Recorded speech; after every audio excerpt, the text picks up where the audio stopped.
Hi mga chikadora, human ako kaligo, human ako apply og mask. So, mao ni ang result adto kaganina refreshing kaayo ganahan ko niya. Wala nay filter ha. Nakoy mga freckles. Hinigamanan na magamit ta aning moisturizer.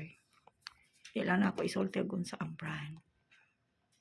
So, basta na may moisturizer i-apply, mao na ako ang gamit. Ang uban man gud ano kay lagi apply sa ilang face. Ana kay init man gud kay karon. So dapat magamit kag moisturizer and then sunblock.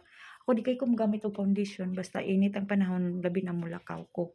Ikaduha kani ako ang sunblock basta SPF 50 lang siya. So gikan ni siya sa Japan, di lang sa ko mo-promote sa iyang brand. Unya na lang kung ingnon ta sa company. So ganahan kay ko ani niya. Kay nindot siya sa face. So mao na ako ang gigamit kay dili ko ganahan magpataka og butang. Oh, niya dili ko mogamit kog foundation kay mo moadto man ko sa Santo Niño apil ko procession di ko gamit og foundation para dili makulbot ang face kay unsahi man good magbutang kag too much foundation dili gid siya maayo. So importante lang is moisturizer and sunblock. So mao na akong sekreto so wala ko nag-filter. So mao na pang face. Bye for now.